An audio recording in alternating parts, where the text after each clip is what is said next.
গল্পের শুরুতেই দেখা যাবে নীলু ঝাঁপির বানানো খাবারটা দীপকে এনে দেয়। এরপর দীপ কিছুটা খাবার খেয়েই তো বুঝে যায় যে সেটা ঝাঁপির বানানো খাবার। এরপর দীপ তো রেগে নীলুকে খাবারটা দিয়ে দেয়, বলছে আমি এই খাবারের স্বাদ জানি, এটা ঝাঁপির বানানো খাবার। এইদিকে চিৎকারে চেঁচামেচি শুনে ঝাঁপি কিছুটা আন্দাজ করতে পারে। এরপর দীপ নিজের এমপ্লয়িকে ডেকে খাবারের কথা জিজ্ঞেস করছে, বলছে তাড়াতাড়ি খাবারটা নিয়ে এসো। এই কথা বলতেই সেই লোকটা খাবার এনে দেয় দীপকে। এদিকে নীলু বলছে, দীপ তুই কিন্তু এই খাবারটা খাস না, কারণ তুই অসুস্থ হয়ে পড়বি। এরপর দীপ বলছে আমার চিন্তা তোদেরকে করতে হবে না, যা এখনই যা। এরপর দেখা যাবে খাবারটা নিয়ে নীলু ঝাঁপিকে দিয়ে দেয়। এরপর ঝাঁপি বলছে খেলো না তো, খাবে না তো, ওর যা জেদ, ও বুঝতে পেরে গেছে এটা আবার বানানো খাবার, এই কারণেই খাবে না। দেখি ও জিদ করে কি করতে পারে। ওইদিকে দেখা যাবে দীপ সেই খাবারগুলো খেতে থাকে যেটা অফিস থেকে বানানো। এদিকে দেখা যাবে ঝাঁপি বলছে আমার কিছু যায় আসে না তাতে, থাক না, ও খেয়ে অসুস্থ হয়ে পড়বে, তাতে আমার কি। এই কথা বলে নিজের ডেস্কে গিয়ে বসে ঝাঁপি। এরপর ভাবতে থাকে দীপের কথা। এদিকে দেখা যাবে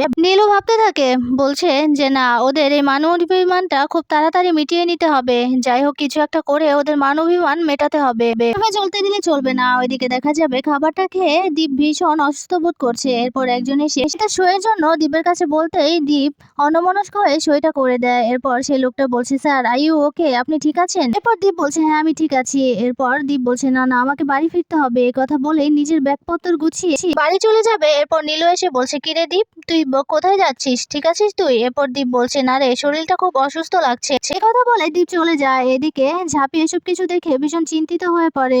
এরপর নীলুকে বলছে আমি কিছু বুঝতে পারছি না নীলুদা, ও তো এবার অসুস্থ হয়ে পড়বে। এভাবে রাগ করে আমার খাবারটা ফিরিয়ে দিয়ে নিজেই তো এই খাবারগুলো খেয়ে নিল। এ কথাই বলছে ঝাঁপি। ওইদিকে দেখা যাবে বাড়িতে ফিরে ভীষণ অসুস্থ হয়ে পড়ে দীপ। এরপর সবাই পাশে বসে তাকে সান্ত্বনা দিতে থাকে। ঠাম্মি এসে বলছে কি হয়েছে তোর, বেশি খারাপ লাগছে দাদু ভাই? এরপর ইনকা এসে বলছে আমি বুঝতে পেরেছি ওর কিসে সমস্যা হচ্ছে, ওকে একটা ব্যথার ওষুধ লিখে দিলে, কেউ এনে দিলে ও খেলেই সেটা সেরে যাবে, কিন্তু কাকে দিয়ে আনাবো? এরপর অজয় বলছে ইনকা দিয়ে আমার কাছে দাও, আমি নিয়ে আসি। এরপর ইনকা ওষুধের নামটা লিখে দেয়। এরপর অজয়ের কাছে দিতেই দীপের মা অজয়কে ডেকে বলছে তোর জেঠুকে দেখতে পেলে একটু খবর দিস না বাড়িতে আসার জন্য। এরপর অজয় বলছে ঠিক আছে।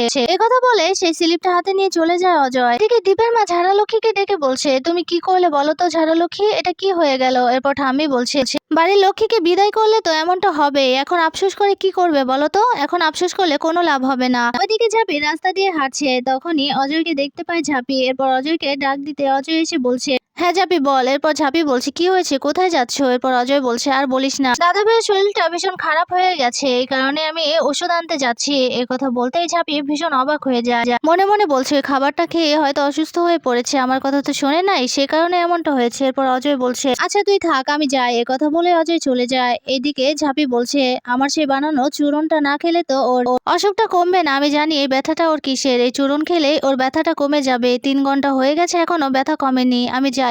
এ কথা বলে ঝাঁপিও চলে যায়। ওইদিকে ইনকা দীপের মাকে বলছে কি হয়েছে বলো তো আন্টি, ওর কার নজর পড়েছে? এরপর ইনকা বলছে কার আবার, ওই ঝাঁপির নজরই পড়েছে, ওখানেই তো ও চাকরিটা নিয়েছে। কথা শুনে দীপের মা ভীষণ অবাক হয়ে যায়। এদিকে ঝাঁপিকে দেখে দীপের মা আশ্চর্য হয়ে বলছে কি তোর কোনো শরম লজ্জা নেই নাকি? আবারও ঢ্যাং ঢ্যাং করতে করতে বাড়িতে চলে এসেছিস, তোর কি লজ্জা শরম বলতে কিছু নাই রে ঝাঁপি? এ বাড়িতে কেন এসেছিস? কাল তো বলে গিয়েছিলিস এ বাড়িতে আসবি না। এই কথা শুনে ঝাঁপি বলছে জেঠি আমি এখানে থাকতে আসিনি, এখানে ও অসুস্থ হয়েছে দেখে এসেছি। এরপর ইনকা বলছে দীপ অসুস্থ হলে তোমার কি, তাতে তোমার কি হয়েছে? তুমি এক্ষুনি এ বাড়ি ছেড়ে চলে যাও। কেন এসেছো? তোমার আসলে লজ্জা শরম বলতে কিছু নেই ঝাঁপি। এত কথা বলার পরেও তুমি এ বাড়িতে কোন মুখে আসো? এ কথা বলতেই ঝাঁপি রেগে যায় আর বলছে শোনো ইনকাদি, তোমার না আমাকে অপমান করার মতো কোনো রাইট নেই, তাই তুমি আমাকে কোনো অপমান করে কথা বলবে না। আমার এ বাড়িতে আসার অধিকার আছে, সেই কারণে আমি এ বাড়িতে এসেছি। একদম আমার সাথে কথা বলার চেষ্টাও করবে না। এরপর দীপের মা বলছে ও না হয় কথা বলবে না, কিন্তু আমি তো বলবো তুই এ বাড়িতে কেন এসেছিস, চলে যা, বেরিয়ে যা বলছি এক্ষুনি এ বাড়ি ছেড়ে। কথা বলতেই ঝাঁপি বলছে এখানে থাকতে আসি নাই, এই ওষুধটা দিতে এসেছি। এই ওষুধটা না খেলে ও সুস্থ হবে না, আর আমি খুব ভালো করে জানি ও সুস্থ হবে কিসে। এরপর দীপের মা বলছে ও তাই নাকি, তুই জানিস? এরপর ঝাঁপি বলছে হ্যাঁ, এই চূরণটা খেলে ও সুস্থ হয়ে যাবে। ঝাঁপি যেতে যাবে তখনই দীপের মা আটকে দেয় ঝাঁপিকে, বলছে তুই কোথাও যাবি না, এক পাও লড়বি না, এ বাড়ি ছেড়ে চলে যা, এক্ষুনি চলে যা, না হলে কিন্তু খুব খারাপ হয়ে যাবে। ঝাঁপি বলছে না, এই চূরণটা আমি ওকে খাইয়ে তবেই যাব। তখনই সেখানে ঠাম্মি আসে। ঠাম্মি এসে ঝাঁপিকে বলছে, তুই যা তো দিদি ভাই, আমি দেখবো তোকে কে আটকায়। দীপের মা বলছে, খুব খারাপ হয়ে যাবে কিন্তু মা। এরপর ঠাম্মি বলছে, যত খারাপই হোক আমি দেখবো কি করে ঝাঁপিকে আটকাও তুমি। কথা বলে ঝাঁপির হাত ধরে টানতে টানতে নিয়ে যায় ঘরে। এদিকে ইনকার দীপের মা তো ভীষণ রেগে যায়। এদিকে চুন্নি দীপকে বলছে, দাদা ভাই তোর কি ব্যথা কমেছে? এরপর দীপ বলছে, না কমে নাই। এই কথা বলতেই তখনই সেখানে ঝাঁপি চলে আসে। ঠাম্মি, দীপের মা আর ইনকাও সেখানে আসে। এরপর দীপ তো ঝাঁপিকে দেখে বলছে, কেন এসেছিস? ঝাঁপি বলছে, তুমি অসুস্থ সেই কারণে চূড়নটা নিয়ে এসেছি, এটা খেলেই ঠিক হয়ে যাবে। এরপর দীপ বলছে, এই ওষুধটা নিয়ে এক্ষুনি বেরিয়ে যা। তোর এই ওষুধ আমি খাবো না, তুই কেন নিয়ে এসেছিস? এরপর ঝাঁপি বলছে, কেন নিয়ে এসেছিস? আমি এখানে স্ত্রীর অধিকার ফলাতে আসি নাই, এখানে আমি এসেছি আমার পাড়া প্রতিবেশী অসুস্থ সেই কারণে। আমার আশেপাশে পাড়া প্রতিবেশী অসুস্থ হলেও আমি এটাই করতাম। আমি যখন যেটা করি খুব মন দিয়েই করি, আর আমি যে সম্পর্ক থেকে একবার বেরিয়ে আসি সেই সম্পর্কটা থেকেও মন থেকেই বেরিয়ে আসি, আর কখনো ফিরে যাই না। তাই তুমি ভেবো না যে স্ত্রীর মর্যাদা নিয়ে এখানে এসেছি। কথা বলতেই অবাক হয়ে তাকিয়ে আছে দীপ। এদিকে ঝাঁপি বলছে, ওষুধটা খেয়ে নিও, দেখবে ঠিক হয়ে গেছে। কথা বলেই ঝাঁপি সেখান থেকে চলে যাবে। তখন ঠাম্মি বলছে, থাক না দিদিভাই এখানে। এরপর ঝাঁপি বলছে, না ঠাম্মি যাই, চলে যাই, এখন আমাকে যেতে হবে, আর আপনার যদি ওষুধটা খেতে ইচ্ছে করে আপনি খেয়ে নেবেন। কথা বলেই চলে যায়। এদিকে অবাক হয়ে যায় দীপ। দীপ কিছুতে ওষুধটা খাবে না। এরপর দীপের বাবা ভীষণ রাগারাগি করছে, তুই এক্ষুনি এই ওষুধটা খাবি, একদম কোনো কথা বলবি না। এরপর দীপের মা বলছে, না ওই ওষুধ খাবে না আমার বাবা। দীপের বাবা রেগে গিয়ে দীপের মাকে বলছে, অজান্তা আর একটা কথাও বলবে না, আজকে তোমার এমন জেদের কারণে আজকে ছেলেটার এই অবস্থা। এরপর দীপের ঠাম্মি বলছে, হ্যাঁ তুমি আর একটা কথাও বলবে না, আজকে তোমার জন্য ঝাঁপি দিদি এই বাড়ি ছেড়ে চলে গেছে শুধুমাত্র তোমার কারণে। এই কারণে আমার দাদু ভাইটা অসুস্থ হয়ে পড়েছে, আর একটা কথাও বলবে না। এরপর দীপ বলছে, শোনো আমি ওষুধটা খেয়ে নিচ্ছি, কিন্তু ঝাঁপির এখানে আসার কোনো দরকার ছিল না। এরপর দেখা যাবে দীপের মা বলছে, আমি তো সেই কথাই বলছি।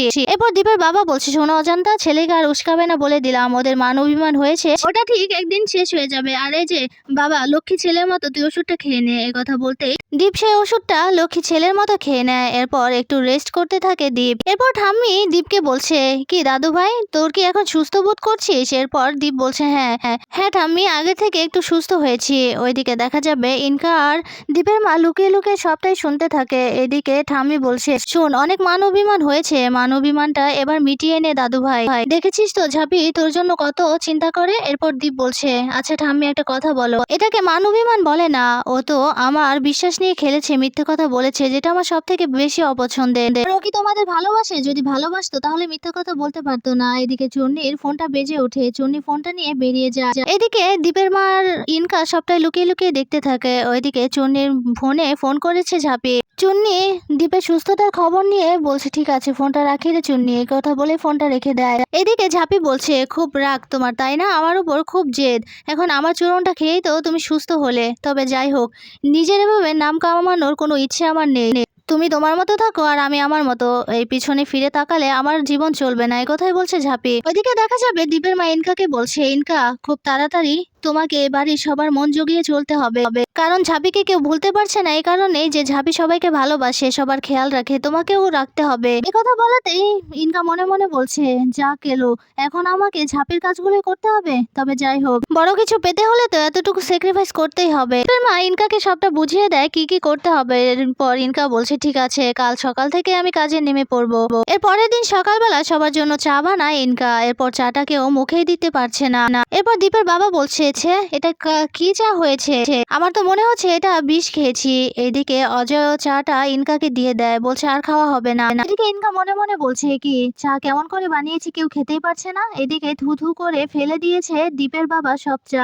এরপর দেখা যাবে দীপের মা রেগে এসে বলছে, তুমি ওকে দেখতে পারো না, তুমি ইনকাকে দেখতে পারো না, এই কারণেই তুমি চাটা মুখে দিয়ে এমনটা করলে। এরপর দীপের বাবা বলছে, ঠিক আছে চাটা তুমি খেয়ে দেখো কেমন হয়েছে। কথা বলে জোর করে দীপের মাকে চাটা খাইয়ে দেয় দীপের বাবা। এরপর চাটা মুখে দিয়ে তো থু থু করে ফেলে দেয় দীপের মা। এদিকে দেখা যাবে অজয় বলছে, তোমার এক্সপ্রেশন দেখে মনে হচ্ছে চাটা ভালো হয়নি, কিন্তু শুধু শুধু এতক্ষণ কেন বললে বলো তো? মনে হচ্ছে আজকে আর খাওয়া হবে না, পেটে গুড়গুড় শুরু হয়ে গেছে। এই কথা বলে অজয় আরেক পাশে চলে যায়। এদিকে চূর্ণি বলছে, হ্যাঁ চাটা খেলে হয়তো অসুস্থ হয়ে পড়বো, তাই রেখে দিলাম। ইনকার সামনে গিয়ে চায়ের কাপটা রেখে বলছে, থ্যাংক ইউ চাটা দেওয়ার জন্য। এদিকে ইনকা চায়ের কাপটা নিয়ে দীপের কাছে যেতে দীপ বলছে, না আমি খাবো না, একদম ইমপ্রেস করার চেষ্টা করবে না, যেটা করতে পারো না সেটা করতে যাও কেন। এরপর ইনকা বলছে, প্রথম তো করেছি এর জন্যই। এরপর দীপ বলছে, শোনো সময় শেষ হয়ে গেছে, এভাবে ইমপ্রেস করার আর কোনো চান্স পাবে না তুমি, আমি ইমপ্রেস হব না। এই কথা বলেই দীপ চলে যায়। এদিকে ছোট কাকিমণি বলছে, ঝাঁপি নেই, এই সুযোগে ইনকা এ বাড়িতে ঝাঁপির জায়গাটা নিতে চাইছে,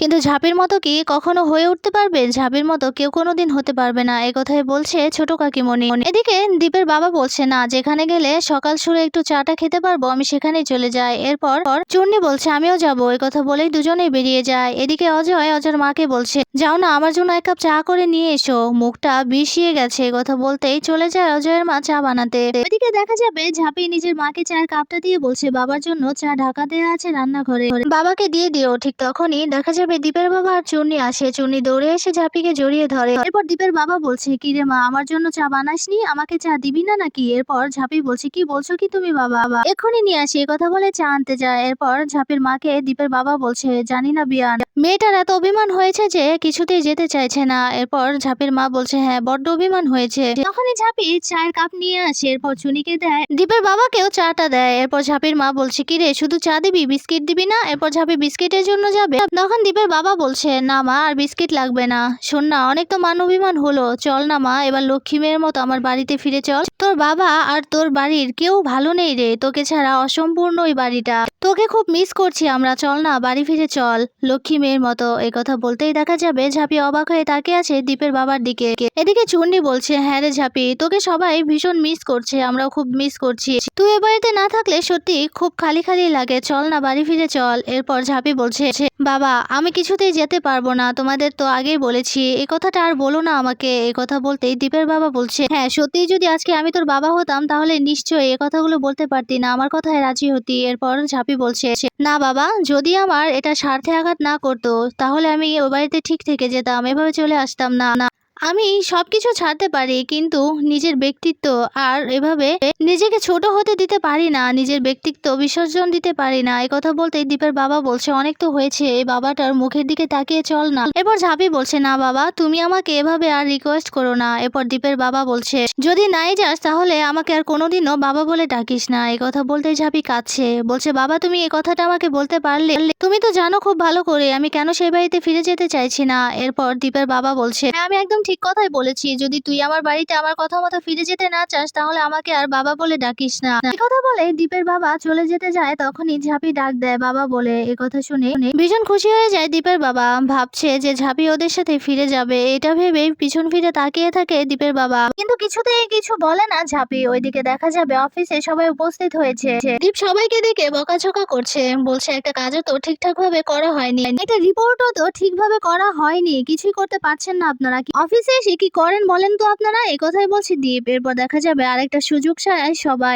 এদিকে দেখা যাবে ঝাঁপি দীপকে বলছে, সবাইকে তো তাড়িয়ে দিলে, এখন এখন কি করবে? এরপর দীপ বলছে, এখন কি করব কিছুই মাথায় আসছে না। এরপর ঝাঁপি বলছে, আমার মাথায় একটা ভালো বুদ্ধি এসেছে, সবার না একেবারে ঝং ধরে গেছে, সবাই কাজ না করতে করতে বসে থাকতে থাকতে কারোরই আর কাজের প্রতি মনোযোগ নেই। এই কথা শুনেই দীপ বলছে, আমি সবাইকে অবিশ্বাস করে তোর কথা কেন বিশ্বাস করব? এরপর ঝাঁপি বলছে, একটা প্ল্যান আছে আমার কাছে, আমাদের ছদ্মবেশ নিয়ে দেখতে হবে ওরা কি করছে। এরপর দীপ বলছে, তার মানে আমাদের ছদ্মবেশ নিয়ে দেখতে হবে ওরা কি করছে।